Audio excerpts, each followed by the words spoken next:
Give me your favorite Jordan memory. My favorite Jordan memory probably be, well, he did have a dunk. I was at the game when he dunked on Ewing and Charles Oakley. It was amazing to be sitting courtside to see that. Back then, as you know, Susie, they used to put us the media courtside. Now we sit, I think, above the rafters above the banners lot. that are hanging down. But it would be for me, it would be the shot that he took against Brian Russell, because you thought this was going to be it for that edition of the Chicago Bulls, and that Michael Jordan may not play again. He ended up playing again, but that was his last ever shot in a Bulls uniform. It was pretty cool. Whether or not he pushed off, the Utah Jazz will still complain about that, but that was a pretty cool moment. Quick question. Do you think that that's why he had his tongue out all the time, so people could check and see if he had strep throat? Look at you. I like that. I like that. They used Just to... a hunch. I think they used to tell him at North Carolina that he had to be careful because they were always worried that he might bite his tongue off. Yeah. Yep, Man, really? Oh, my God. Yep. Oh, my God. And now we're Something I've never done, bitten my tongue. No. No, but sometimes I wish I did a little bit more often, but that's a whole nother conversation. Frank. By the way, what do you think of, do you have a question? Want to hop in? I just wanted to ask what your dog's name is. How do you know? What do you I have a mean? dog. This is what I do for a living. Yeah, I know things about people. Yeah. No, my dog. She knows the code to your phone. By the way, sorry, honey. My dog's name is Gigi. We named her after the famous Italian goalie Gigi Buffon. Ooh. So she responds to. Can you see her there? Oh, is this on your Pull back a little Instagram? bit. There you go. Oh, there you cute. go. Yeah, What a baby. No, she's unbelievable dog. I love dogs. So. Oh, that's I'm wonderful. like that. Maybe you can dog sit mine. She's only do it. destroyed half my house. I'll do it for free. I'll do it. I love dogs. We are a very dog-friendly show here, as long as you rescue. Otherwise, we hold a grudge. But that's just me. I have That's a just me? Yeah. No, rescue all day. I know, right? Yeah. Exactly. What about Giannis? What do we think? Where's he going to land? He's not staying in Milwaukee. I mean, come on. You know this. He's going to go to Astoria, Queens, the home of the biggest Greek population, I think, outside of Athens, Greece. Now, I don't know. I still think it has to come, will he go to Milwaukee and say, it might be the best thing for me and the best thing for you if I get traded? I know he loves it there. He likes the whole small city thing. I think if he goes anywhere, I think Houston makes so much sense. Houston has done this before, where they went out and got Clyde Drexler, they got Charles Barkley, Scottie Pippen, James Harden. There's also something else at work there. The coach, Ime Udoka, Nigerian roots. You have Akeem Olajuwon, Nigerian roots. The same thing with Giannis Antetokounmpo. They have the assets that I think would satisfy the Milwaukee Bucks. So I don't think it's the craziest thing. I could just picture him in a Houston uniform if he's not wearing a Milwaukee Buck uniform next year. Yeah, I don't think he's wearing a Buck uniform. I think there's just I think you're going to see a lot of changes in Milwaukee, unfortunately for them. Don't you believe so? Yeah. I'm not talking code here. I mean, I'm talking it could be a wholesale change for Milwaukee. No, I think you're right. And that's why for Damian Lillard, remember, he wanted to go to Miami. The Milwaukee Bucks traded for him. And then part of that trade was Drew Holiday goes to Boston. So the trade certainly worked out for Boston because Drew Holiday won a championship there. Miami's been terrible. Well, not terrible, but they haven't been very good the last 2 years. And Milwaukee, I think with Damian Lillard and Giannis together, I think they've won one playoff game. And, of course, Damian Lillard has the Achilles. So Giannis could be off playing somewhere else, maybe in Houston, and Damian Lillard would be recovering from Achilles surgery next season. Oh, it's brutal. Yep.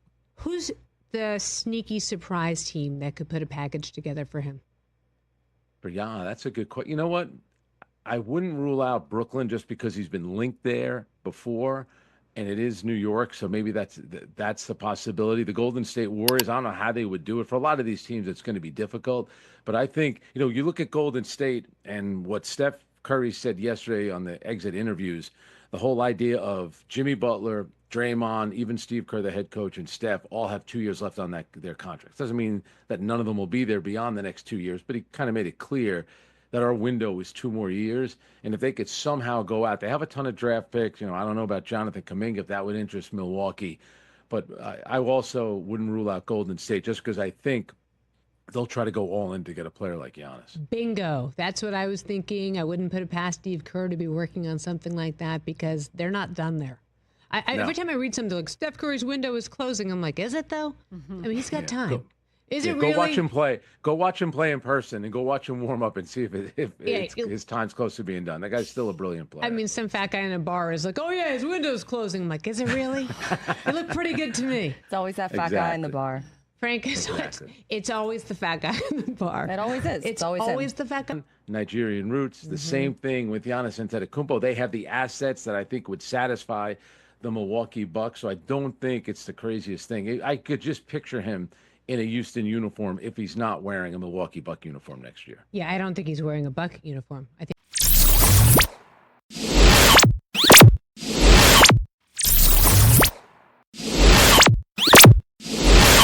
When you talk about iconic memories in NBA history, few moments come close to the cultural and emotional magnitude of Michael Jordan's final shot in a Chicago Bulls uniform.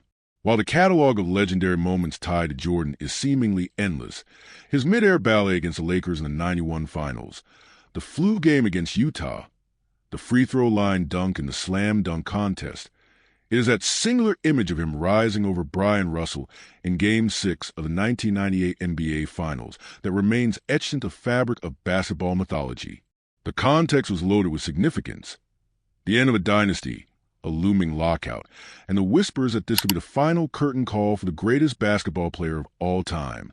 As Jordan sized up Russell, crossed him over with surgical precision, though Jazz fans will forever insist it was a push-off, and calmly buried a game-winning shot. Time seemed to stop. That wasn't just a game winner. It was a definitive punctuation mark on a legacy that had already transcended sport. It was poetry in motion, written by the hands of a man who had mastered the art of rising in the biggest moments. Yet Jordan's career was never about just one shot. There are snapshots of brilliance scattered across decades, like his posterizing dunk on Patrick Ewing and Charles Oakley, a moment that happened right in front of the media seated courtside. Something that would be impossible today, with reporters now relegated to seats high above the rafters. Back then, the proximity to greatness was literal. Watching Jordan live was akin to witnessing a virtuoso perform with absolute control, grace, and ferocity. Every play carried weight. Every move had intention. There was a mystique, an aura that no other player before or since has been able to replicate. And yes, there's even charm in the small quirks, like the way Jordan played with his tongue out, something reportedly so habitual that North Carolina coaches feared he might one day bite it off. It's these small details, the idiosyncrasies that humanize a myth, that make Jordan not just a legend but a cultural force. Elsewhere in the basketball world, attention is rapidly shifting toward Giannis Antetokounmpo, and what could be one of the most seismic moves in modern NBA history. As Milwaukee's window appears to inch closer to closure, the speculation surrounding Giannis' future has reached a fever pitch. Despite his well-documented love for the city and its small market charm, the writing may be on the wall. The Bucks gambled to pair him with Damian Lillard has, so far, yielded just a single playoff win. And now, with Lillard facing potentially lengthy recovery from Achilles surgery, the vision of a contending duo feels increasingly like a mirage. It's hard not to feel the weight of the decision Giannis now faces. A generational talent who might be forced to choose between loyalty and legacy. Among the most compelling potential destinations is Houston, a city with deep basketball roots and a history of embracing superstars in search of fresh starts. From Clyde Drexler to Charles Barkley, Scottie Pippen to James Harden, Houston has long served as a second act for elite talent. But beyond just basketball history, there's a compelling cultural narrative as well. Head coach Ime Udoka, like Giannis, shares Nigerian heritage. The echoes of Hakeem Olajuwon, another Nigerian-born legend, still reverberate through the city.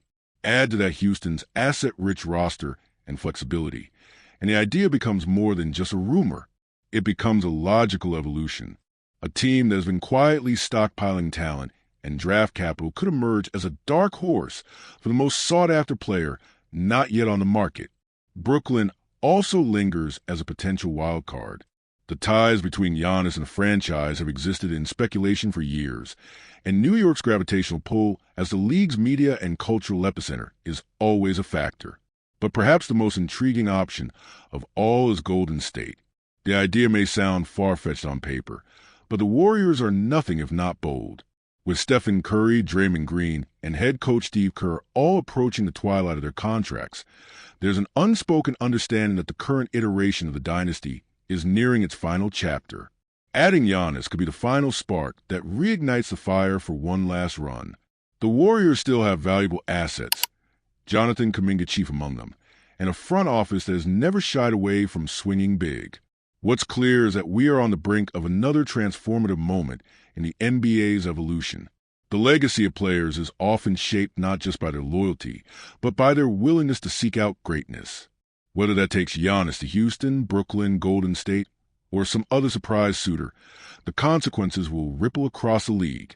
The NBA has always been about moments, the unforgettable shot, the improbable trade, the sudden rise of super team. As one era defined by Michael Jordan's singular brilliance lives on through memories and mythology, another led by players like Giannis Antetokounmpo stands poised for reinvention. The stage is set, the pieces are moving, and as always, the league awaits its next legendary chapter.